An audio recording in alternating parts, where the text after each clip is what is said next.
hay que esperar, Carlos? Bueno, depende en qué línea estemos pensando, ¿no es cierto?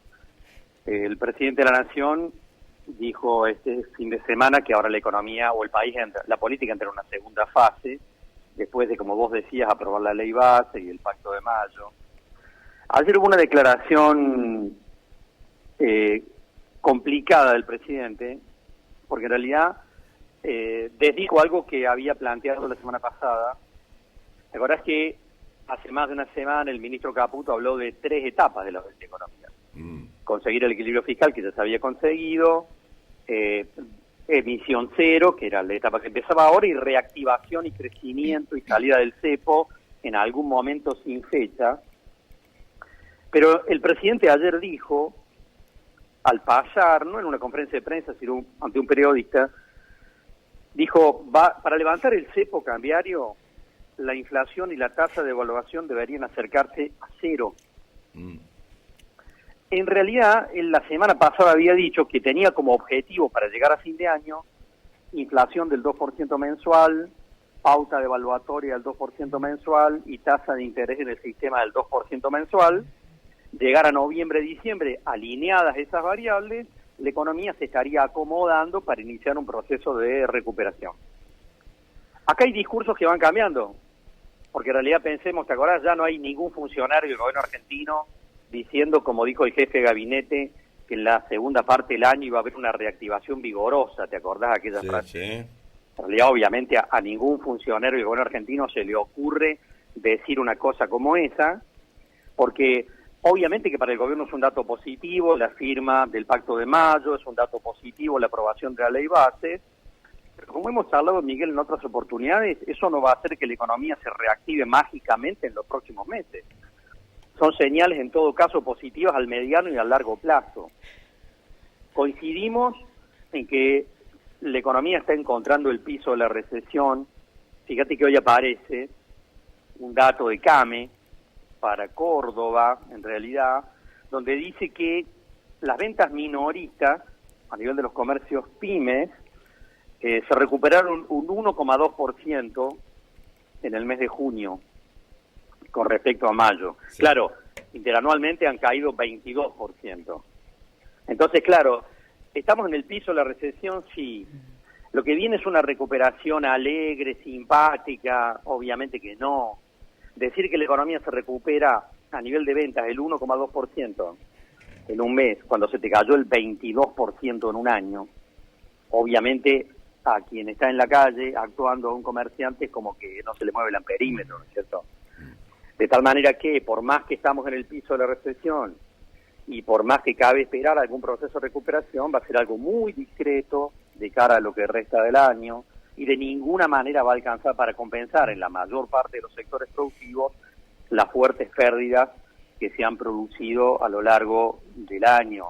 Ahora, sigue haciendo mucho ruido en el mercado la decisión del gobierno de ratificar una pauta devaluatoria del 2%, la inflación del mes de junio probablemente termine en el 5%, o sea que seguimos mirando una película de atraso cambiario que empieza a generar problemas en distintos sectores productivos y genera pérdida de competitividad progresivamente para la economía argentina.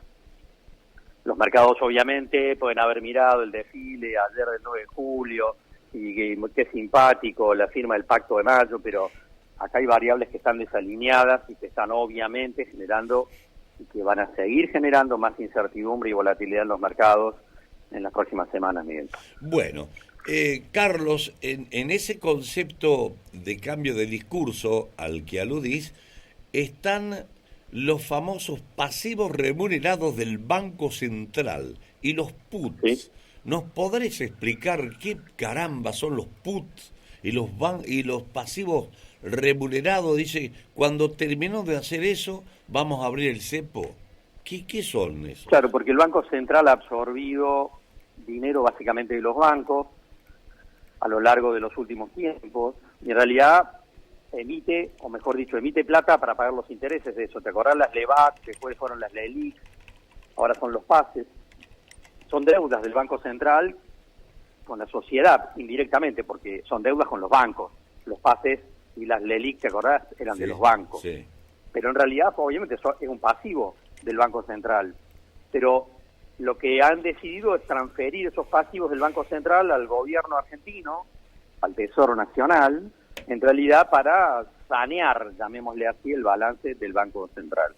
Este jueves que viene, o sea, mañana, se supone que el Banco Central va a dar a conocer, después de su reunión de directorio, cuáles son los mecanismos que van a operativizar este traspaso de pasivos.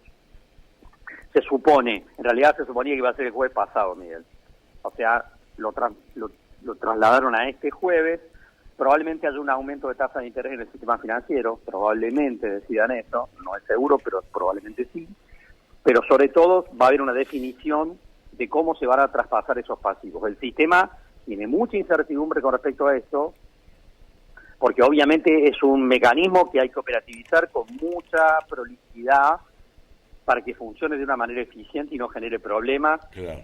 Pensemos que la semana pasada un economista a quien yo respeto, no tengo afinidad ideológica, pero lo respeto profesionalmente, que es Orlando Ferreres, ¿te ubicás? Sí, sí. Orlando Ferreres salió a decir que la propuesta del gobierno era un nuevo plan Bonex. Sí, lo leí, sí. Una frase fuertísima, digamos. Porque en el plan Bonex, en realidad al comienzo del gobierno de Carlos Menem, en realidad los pasivos del Banco Central se transfirieron al gobierno argentino. Pero eran los pasivos directos de los ahorristas. Se incautaron los plazos fijos, ¿te acordás? Sí, sí. Los plazos fijos son pasivos del Banco Central, son una deuda que el Banco Central tiene con los ahorristas a través de los bancos. Entonces, el plan Bonex fue un traspaso de los pasivos del Banco Central al gobierno argentino, sí, porque el que se hizo cargo de eso fue el gobierno argentino con un bono. ¿Esto pone en riesgo el sistema financiero argentino, lo que está proponiendo el gobierno argentino ahora? La respuesta es no, por supuesto que no.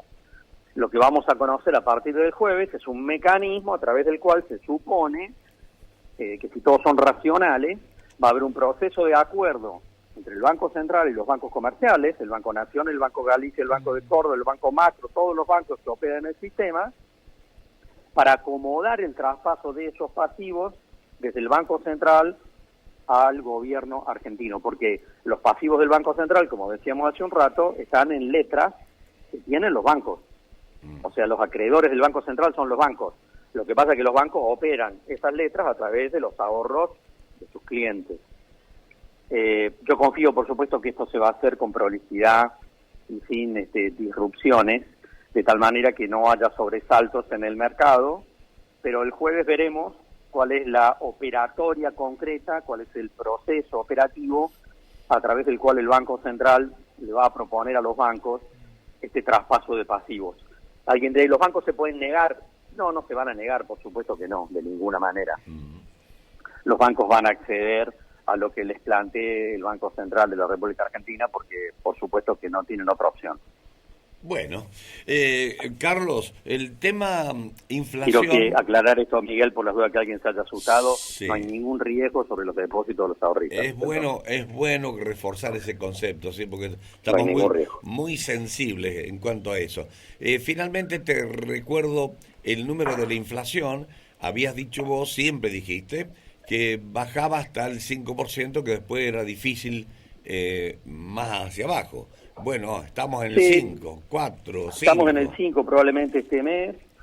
La expectativa de la mayor parte de los analistas es que la inflación se puede estabilizar entre el 4 y el 6% entre junio, por supuesto, junio, julio y agosto.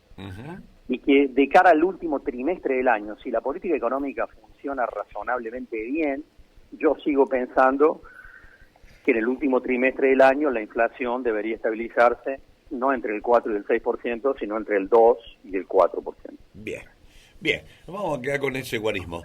Carlos, muchas gracias y buena semana. Chao, Miguel, buenos días. Licenciado Carlos.